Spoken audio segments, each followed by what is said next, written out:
اعوذ باللہ من الشیطان الرجیم بسم اللہ الرحمن الرحیم واتخذ اللہ ابراہیم خلیلا صدق اللہ العظیم وصدق رسولہ النبی الکریم ان اللہ وملائکتہ یصلون علی النبی یا ایہا الذین آمنوا صلوا علیہ وسلموا تسلیما اللہم صلی علی سیدنا و مولانا محمد معدن الجود والکرم وآلہ وبارک وسلم۔ تمام تعریفیں حمد و ثنا اللہ تعالیٰ جل مجدہ الکریم کے لیے۔ زاں بعد درود و سلام نبی محترم شفیع محتشم آقا کل ختم رسول دانائے سبل احمد مجتبیٰ جناب حضرت محمد مصطفیٰ صلی اللہ تعالیٰ علیہ وسلم کی ذات والا صفات کے لیے حمد و صلات کے بعد، عزیز دوستو، بزرگوں اور بھائیوں، حضرت سیدنا ابراہیم خلیل اللہ علی نبینا و علیہ الصلاۃ والسلام کا تذکرہ قرآن مجید نے کئی جگہوں پہ بیان فرمایا ہے۔ نبی پاک صلی اللہ تعالیٰ علیہ وسلم نے ارشاد فرمایا ہے کہ میں ملت ابراہیم پہ ہوں۔ حضرت ابراہیم علیہ الصلاۃ والسلام کے سیرت کو، سوانے کو، ان کی زندگی کے واقعات کو قرآن مجید نے متعدد مقامات پہ بیان کیا ہے۔ انبیاء کرام علیہم السلام 1,24,000 کم و بیش ہوئے، لیکن دین اسلام میں نبی پاک علیہ السلام کی امت میں جو مقام حضرت ابراہیم کا ہے وہ بس انہی کا ہے۔ ان کی زندگی ایک بڑی خوبصورت، بڑی منفرد اور مسلمانوں کے لیے بڑی اسوہ نور دینے والی زندگی ہے۔ نبی پاک صلی اللہ علیہ وسلم نے فرمایا، میں اپنے باپ حضرت ابراہیم کی دعا بن کے دنیا میں آیا ہوں۔ اور پھر محبوب پاک سید عالم صلی اللہ تعالی علیہ وسلم نے اپنی امت میں بھی جناب ابراہیم کے طریقے کو جاری رکھا۔ صحابہ نے قربانی کے بارے میں حضور سے پوچھا، ما ہذہ الاضحیہ، یا رسول اللہ صلی اللہ علیہ وسلم یہ قربانی کیا ہے؟ تو فرمایا، سنت ابیکم ابراہیم، یہ تمہارے باپ حضرت ابراہیم کا طریقہ ہے، یہ تمہارے باپ حضرت، حالانکہ قربانی نبی پاک صلی اللہ علیہ وسلم کا بھی طریقہ ہے، لیکن فرمایا تمہارے باپ حضرت ابراہیم، حضرت ابراہیم کے ذکر کو باقی رکھا۔ اللہم صلی علی محمد وعلی آل محمد کما صلیت علی ابراہیم وعلی آل ابراہیم، ان کے تذکرے کو باقی رکھا دین کے اندر۔ حضرت ابراہیم بڑی امتیازی شان والے نبی ہیں، بڑی امتیازی شان والے۔ رب کریم کا وہ دوست جس نے کوئی چیز بچا کے نہیں رکھی، ہر شے ہی اپنے رب کی بارگاہ میں پیش کر دی۔ چند چیزوں سے انسان کو بڑا پیار ہوتا ہے، گھر اسے بڑا پیارا ہوتا ہے۔ وہ بڑا خوبصورت ہوٹل، 5 سٹار ہوٹل میں رہا، وہ اسلام آباد گیا، کسی سفر پہ گیا تو بڑے اعلیٰ قسم کے اس کو کھانے ملے، بڑی چیزیں ملی، لیکن کبھی دائیں کروٹ کبھی بائیں کروٹ۔ تو ساتھ بیڈ پہ دوست تھا تو اس نے کہا، صاحب سو جاؤ، تو اس نے کہا، یار جو مزہ اپنے گھر میں سونے کا ہے وہ کسی اور جگہ تھوڑی ہے۔ گھر بڑا پیارا ہوتا ہے، انسان کو لگاؤ ہوتا ہے، جس بے تکلفی سے، سکون سے، آرام سے انسان اپنے گھر میں وقت بتاتا ہے، کہیں اور مشکل ہو جاتا ہے۔ دوسرا، انسان کو اولاد بڑی پیاری ہوتی ہے، بڑی عجیب شے، نہ ہو تب بھی بڑا دکھ ہے، اور ہونے کے بعد بھی اس کی بڑی آزمائشیں، یہ بڑی ایک میٹھی چیز ہے۔ اولاد ایک بڑا عجیب سا میوہ ہے، پتہ نہیں یہ کس انجیکشن کا نام ہے کہ چھاتی پر چڑھ جائے تو اللہ سکون عطا فرما دیتا ہے، پتہ نہیں کس ٹھنڈی دولت کا نام رب کریم نے اولاد رکھا ہے، بڑی پیاری ہوتی ہے اولاد۔ پھر تیسری چیز، انسان کی اپنی جان ہے،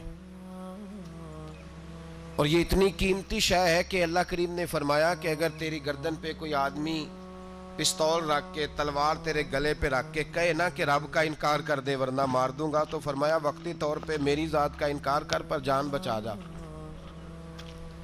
اگر تو مرنے کے قریب ہو گیا ہے اور حرام شے کھائے بغیر تو بچ نہیں سکتا، مر جائے گا، تو فرمایا چل تو اس طرح کر، حرام کھا کے جان بچا، پر جان بچانا فرض ہے، ضروری ہے۔ وطن بڑا پیارا، اولاد بڑی پیاری، جان بڑی پیاری، پر حضرت ابراہیم سے رب کریم نے فرمایا چل ابراہیم کوئی چیز دے، تو کہا یا اللہ تینوں ہی تیرے نام پہ قربان کرتا ہوں، تیری ہوئی ساری، ہر شے تیری۔ حضرت ابراہیم نے دین کے لیے، آپ شہر بابل کے قریب پیدا ہوئے تھے، وہاں سے مصر آئے، مصر سے فلسطین آئے، اور فلسطین سے آ کر کے کعبہ آباد فرمایا۔ زندگی سفروں میں گزری، سفر ایک تکلیف والی چیز ہے، پر حضرت ابراہیم نے وطن چھوڑ دیا، گھر چھوڑ دیا۔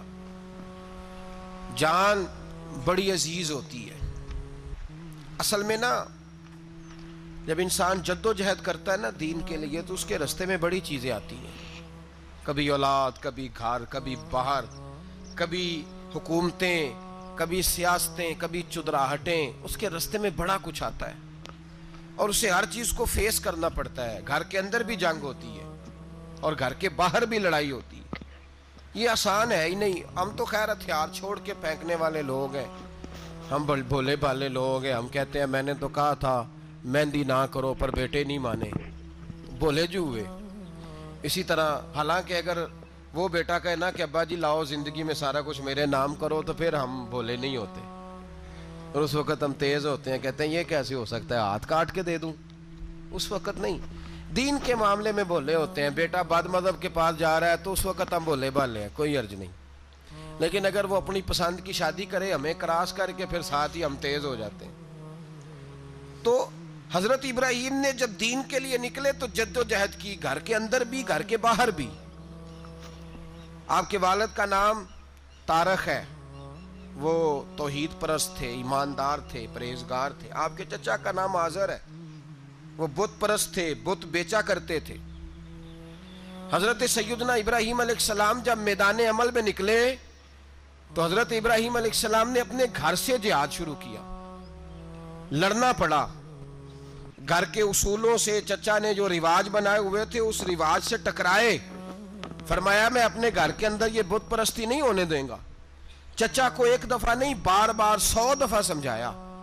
آپ کا چچا بت بنا کے بیچا کرتا تھا۔ حضرت ابراہیم علیہ السلام تھوڑے بڑے ہوئے تو کہنے لگا کہ چلو میرے ساتھ، تم بھی بت بیچنے ہیں، ہمارا کاروبار ہے۔ حضرت ابراہیم ساتھ نکلے تو بت پکڑا ہے، گندے پانی کے اندر اس بت کو ڈبوتے ہیں، کہتے ہیں کسی نے خریدنا ہے تو خرید لو، نہ یہ نفع دے سکتا ہے نہ نقصان دے سکتا ہے، جو اپنا آپ نہیں بچا سکتا تمہیں کیا بچائے گا، خریدنا ہے تو خرید لو۔ چچا کہنے لگا تو کاروبار چمکا رہا ہے کہ تباہ کر رہا ہے۔ گھر میں بڑے معاملات خراب ہوئے، جھگڑے ہوئے، لیکن حضرت ابراہیم علیہ السلام ایک منٹ کے لیے بھی اپنے گھر کے اندر بھی کمپرومائز کرنے کو تیار۔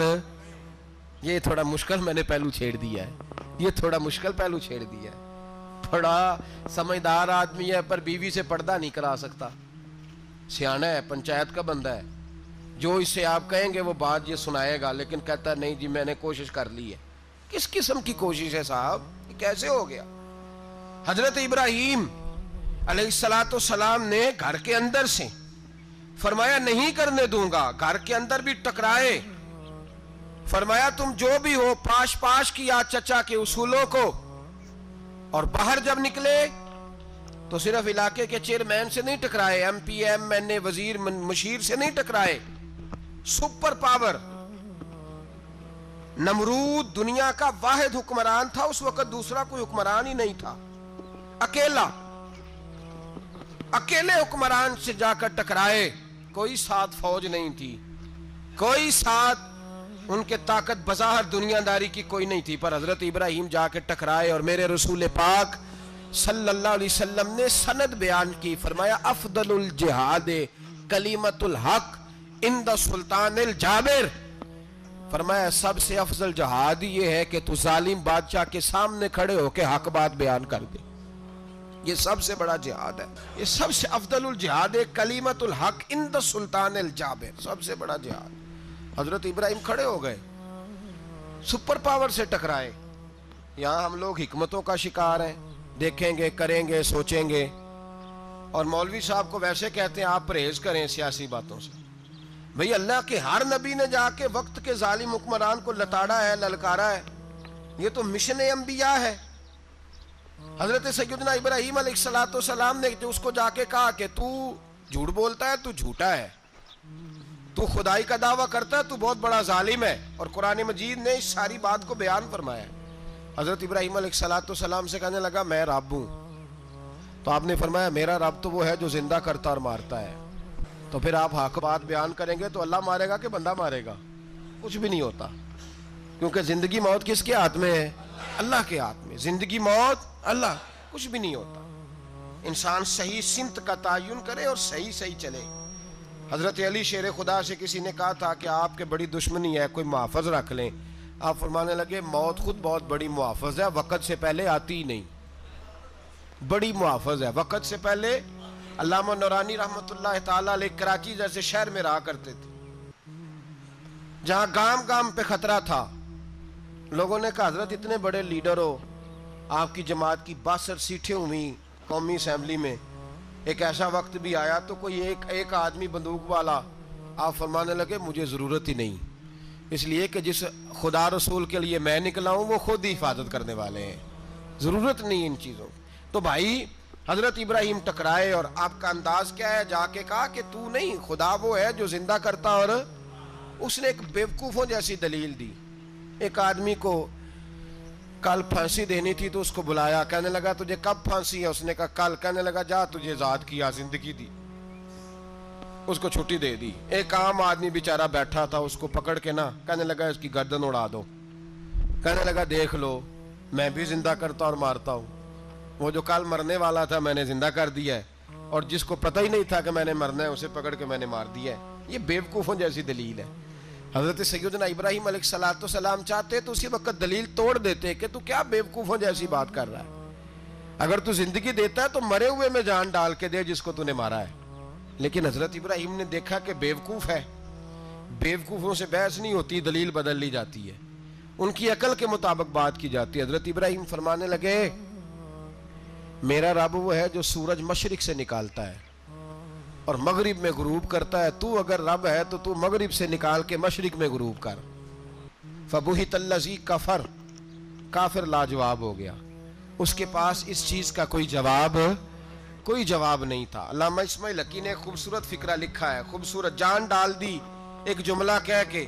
حضرت سیدنا علامہ اسماعیل حقی رحمت اللہ علیہ فرمانے لگے چونکہ نمرود بیوقوفوں جیسی باتیں کر رہا تھا, اگر وہ یہ کہہ دیتا نا کہ میں سورج کو نکالتا ہوں مشرق سے, میں غروب کرتا ہوں معاذ اللہ مغرب میں, میں نکالتا ہوں, تو آپ اپنے رب سے کہیے کہ وہ مغرب سے نکال کے مشرق میں غروب کرے. علامہ اسماعیل حقی فرماتے ہیں رب کریم کی آواز قدرت تھی, مالک حضرت ابراہیم علیہ السلام کے اس, اگر وہ کہہ دیتا اور حضرت ابراہیم دعا کر دیتے تو رب کریم نے فرشتوں کو تیار بٹھایا ہوا تھا. فرمایا اگر یہ کہہ دے میرے خلیل سے کہ سورج مغرب سے نکال کے مشرق میں غروب کرنا ہے تو تیار رہنا, جس طرح خلیل کہیں گے ویسے ہی کر دیں گے. واتخذ اللہ ابراہیم خلیلا, ابراہیم ہمارا دوست جو ہوا, جیسے کہے گا ویسے کر دیں گے. حضرت سیدنا ابراہیم علیہ السلام کی باتوں کا جب جواب نہ دے سکا, دلیل نہیں بندہ دیتا, پھر لڑائی کرتا ہے, پھر جھوٹے موٹے اعتراض کرتا ہے. دلیل ختم ہوتی ہے تو لوگ ذاتیات پہ اترتے ہیں, کہتے ہیں یہ کھانستا صحیح نہیں, دیکھتا صحیح نہیں. دلیل ختم, اب ذاتیات پہ اترے, کہنے لگے مجھے پتہ چلا ہے کہ یہ فلانی جگہ گیا تھا تو وہاں جا کے اس نے اس طرح کیا ہے. پھر لوگ ذاتیات پہ اترتے ہیں, جب دلیل کا جواب دلیل سے نہیں دے پاتے پھر ذاتیات پر اتر کر حملے کرتے ہیں. حضرت ابراہیم کے دلائل کا جواب نمرود نہ دے سکا تو کہنے لگا کہ اس کو آگ میں ڈال دو. قوم گئی ہوئی تھی ساری, آپ نے بات سنی ہوئی ہے, میں نے صرف اشارہ دینا ہے, میلے پہ. تو حضرت سیدنا ابراہیم علیہ السلام نے سارے بت توڑ دیے, کلاڑا بڑے بت کی گردن پہ رکھا, واپس آئے, کہنے لگے بت کس نے توڑے ہیں؟ تو فرمایا اس سے پوچھ لو جس کی گردن پہ کلاڑا ہے. کہنے لگے یہ تو بول ہی نہیں سکتا. تو فرمانے لگے بڑے بیوقوف ہو, جو بولتا ہی نہیں, سنتا ہی نہیں, اپنا آپ نہیں بچا سکتا, اس کی پوجا کرتے ہو. کہنے لگے پکڑو, دلیلیں ختم ہو گئی, اس کو آگ میں ڈالو.